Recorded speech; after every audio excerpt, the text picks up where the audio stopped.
You want to track everything that your expenses as well. Remember, your personal finance journey is personal. Make it personal. Iba-iba ang kwento natin sa buhay na to.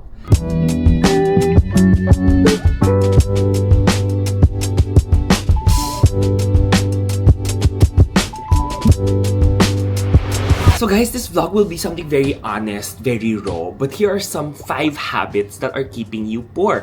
Alam ko guys na parang I fall into this trap as in I'm human, diba? Kaya parang sabi ko, yes, a lot of these habits, parang nung pinag-isipan ko, nga no, ito yung mga things why maybe my savings is always that much, yung investment ko hindi naman nag-grow, or maybe yung sa iba naman, paycheck to paycheck.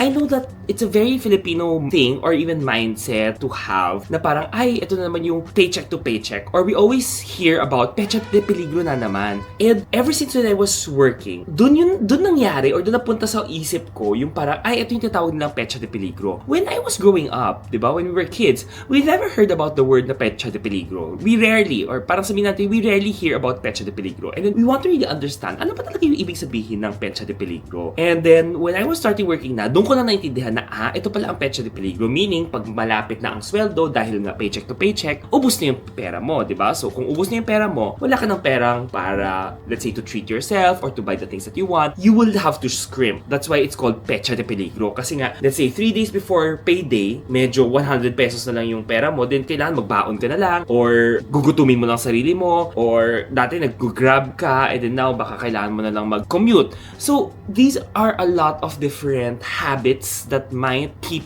you poor, and this is why we have to really have this conversation, and it's very open. And I personally fell into this. I sometimes might go back to this kasi nga paminsan ito yung gusto mo, ito yung luho mo, ganyan. But syempre, here are 5 habits that you have to think about yourself, friend, na parang, o nga no, how do we break out the cycle? Paano natin aalisin tong habit na to or yung mga bad habits na to? So, I really want to ask you the question na, number 1, 3 questions lang naman. Are you the person who will always say this, ay, next month na lang ako mag-iipon.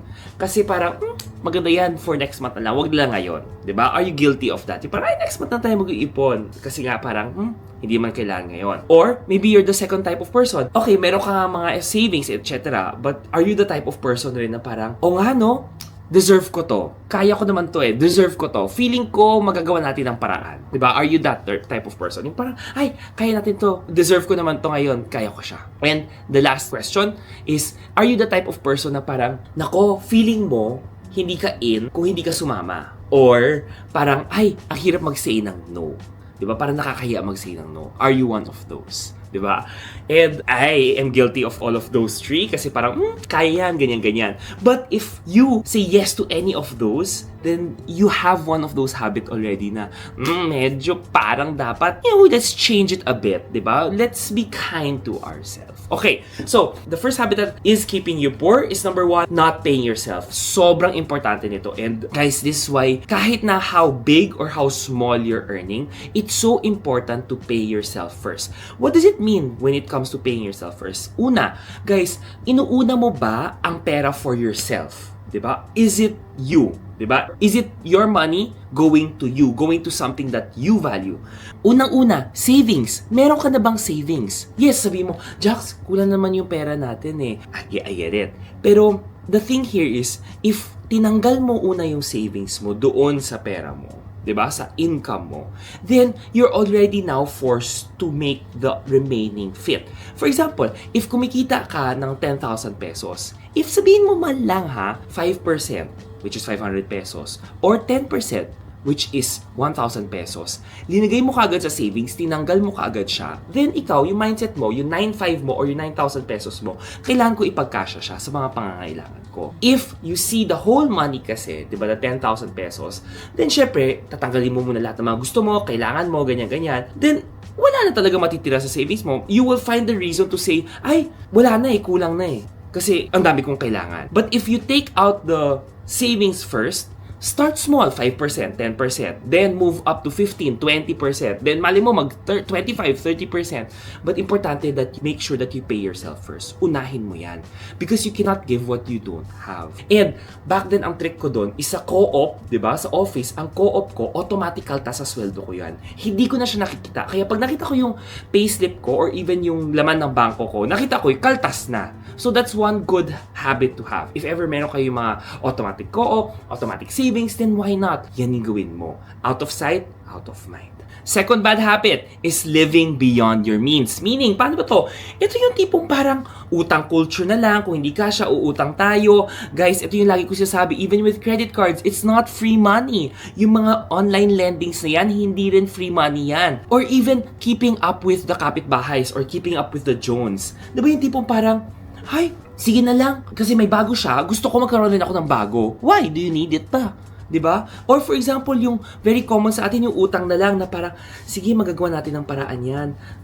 Makakahanap tayo ng online lending. I'm not against loans. I'm against bad loans that you take because you feel that it's extra money. Hindi siya extra money. Think of it this way, 'di ba? Hindi sustainable yung pangungutang. Because I know na sabihin nila, ay, isang ID lang makakautang ako 25,000. But guys, if ever yung kita mo, hindi naman lumaki, hindi ka naman, let's say, naghanap ng other means of income, then for sure, hindi mo rin mabayaran yung utang na yan. It's the same with credit card debt. Diba? Importante. Sige, feeling mo, kaskas ka ng kaskas, meron kang pera na yan. Guys, it's not free money. You will have to pay for it. And remember, interest of credit card is 3% per month, 36% annually yan. On the flip side naman, yung mga online lending na yan, ang tataas rin ng kanilang mga interest. Paminsan, it can go as high as 50%, 100%, depending on saan kang mangutang, diba? Kaya if ever, diba, you're living beyond your means, you have to already analyze, ay, parang hindi na to tama, di ba? And also, keeping up with the Jones, yung mga keeping up with your kapitbahays, do you really need it? Di ba? Kailangan mo ba talaga bilhin yung bagong item na yan? Kasi yung kapitbahay mo bumili ng bagong TV? Baka naman hindi. Hindi mo naman siya kailangan. Remember, live a life that you really want. Because, guys, sa lahat ng mga binili ko dati, yung mga feeling ko, gusto ko to make people happy, to buy this bag, para sabihin mo, oh, you have the innest thing. At the end of the day, parang nung pinagbili ko na siya, parang na-realize ko, ay, hindi ko na parang siya gusto talaga. But now, wala na ako magagawa kasi talo na ako, nabili ko na yung gamit. And if I'm going to sell it, you're not gonna get that much money out of it. Parang, ay, dapat ininvest ko lang. Dapat save ko lang yung pera na yun. Diba? So, diba, living beyond your means, keeping up with yung mga the Joneses or your kapitbahay, will really keep you poor. Okay, number 3, guys. Ito na yon. Since I talk so much about credit cards, the minimum amount due or the minimum payment month. Guys, remember, ang daming nakikita because sa credit card statement nila, ay, may minimum amount due, 1,000 pesos ang kailangan bayaran kahit na utang niya is 20,000 pesos. Yun na lang yung babayaran ko. Remember, the bank is a business. They want to earn your money. When you're using the credit card wrong, diba? Which is, hindi ka nagbabayad in full, hindi ka nagbabayad rin on time, the banks will slap on interest and penalty fees, yung mga finance charges nila yan. Tinatago nila sa mga ganung pangalan. Remember, those are interest that, guys, is 3% per month sa total amount ng inutang mo or 36% yan annually. Imagine, pag nangutang ka ng 100 pesos, every month may 3 pesos na nakita. Pero yung 100 pesos mo na yan, every year, kung hindi mo binayaran, 36 pesos yun. I-multiply mo siya by how much money yung utang mo. Imagine how many 36 pesos a year ang nawawala mo because nagbabayad ka lang ng minimum amount due. Minimum payment lang.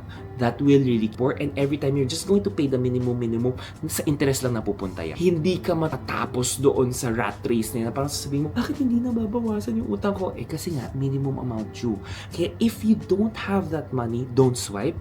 Kung hindi mo siya budgeted, don't buy. Important. Number 4, yung always saying yes sa pakikisama. Lagi nilang natin reasons na hindi pa kasi mahan natin yan. We love to help out. I think that's one good culture that we have. I love bayanihan culture. Pero guys, pag-isipan mo rin yan, di ba? Ikaw ba yung lagi nakikisama, lagi nagsasay yes ka na lang to go out kahit na wala kang budget or money for that? You know, dining out man yan, di ba? Or are you the person to always give a handout, which is like helping, tulong na lang tayo, sige, bigyan na lang natin siya. Okay, unahin unahin natin yung lagi pakisama to always saying yes. Imagine, tingnan mo, what if you're gonna go out every day? Dati even ako sa corporate, kumakain ako sa labas, paminsan once or twice a day.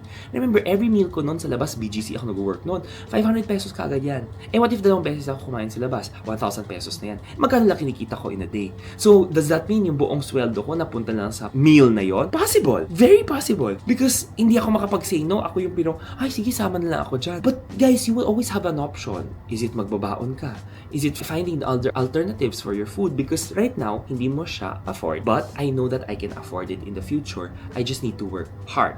Diba? I just need to find ways to earn more money. Diba? So back then, syempre, from time to time, I can treat myself in a good meal with friends. Yes. But hindi siya pwede pang araw-araw because may sweldo, yung kinikita ko, hindi man kaya. But what I can do is now look for, okay, baka pwede ako bumili doon sa, naalala ko bumili ako sa parking lot ng pack meal kasi alam ko 80 pesos lang yun. Diba? May rice na yan, meron na siya dalawang ulam, may gulay na siya. 80 pesos, hindi yung 80 pesos. Baka nung una-unang 80 pesos doon. Pero naging 120 na siya kasi medyo syempre inflation. But diba, that's it eh. I fallen into those traps. Kaya parang sabi ko, parang hindi naman gumagalaw yung savings ko. Parang ito na pa rin yung pera ko after kahit nagka-increase na ako sa sweldo. It's because I keep saying yes. Diba? Eh syempre yung mga kasama ko noon, mga director na, manager na, malaki kita nila baka they can afford it. But me, being starting off, hindi ko siya afford. Diba? That's why, hindi talaga tama yung lagi pakikisama. On the flip side, yung pakikisama mo rin na lagi ka tumutulong na lang, is it also right? Diba? You have to think about it. Tama rin ba yung lagi ka nagsisay yes sa nagpapautang kahit wala ka na talaga, kahit ubus ka na? You also have to think about that as well. I'm not saying do not help, but you need to think about, diba, how much can you help? And can you really help? Hindi porket yung walang-wala ka na, gagawan mo ng paraan para tumulong. Diba? I don't think that's right. For example, kung you're going into debt just to help that person, then maybe it's not right. Diba? Because why? Bakit ikaw yung kawawa at the end of the day? Diba? Ako, ang personal ko when it comes to helping is I give what I can. And when I give it, I don't really think about it anymore. Na parang hindi ko na siya iniisip na babalik pa sa akin yung pera na yan. Parang binigay ko na siya, kahit bayaran ako or hindi, wala na. It's because I've been burnt so many times. Sasabihin na utang, ganyan-ganyan, pero never naman nabayaran. Paminsan, hindi ka rin magaling maningil. Ako personally, hindi rin ako magaling maningil. So, sinong kawawa at the end of the day? Diba? Ikaw rin talaga eh. So, not always saying yes to so many things will be self-love. Is something that will be beneficial. And saying yes to all of those things is a means for you to remain poor. Diba? And then, of course, number 5, yung pinaka-importante rin. And I know, sasabihin yung Jax, ito na naman tayo! I'm sure na feel yun na kung ano yun. It's budgeting. If you don't have a budget, you don't have a plan. Ito yung pinaka-common kasi. Kung wala kang budget, then bahala na si Batman. Or we love saying na, bahala na si Batman, bahala na yan. Diba? Or baka ang luma na ng quote ko na yan. But, yun talaga siya eh. Nothing beats budgeting and also knowing where every peso mo goes and counts. Kahit maliit yan, you need to know where your money goes. Kasi kung may plano ka, it's already the first step. And malayo yung mararating mo if you have that plan. And your plan is your budget, diba? So, guys, since we're already in that topic and on the topic of budgeting, definitely I want to share with you the new feature of the Kaskasan Buddies mobile app. Right? Guys, there's so many other apps out there. Ikaw bahala kung how you want to do it, how you want to use it. This one I'm just sharing because a lot of you have been clamoring na, Jax, baka naman meron tayong Kaskasan Buddies mobile app na pwedeng, di ba, magkaroon ng budget kasi you want to track everything that your expenses as well.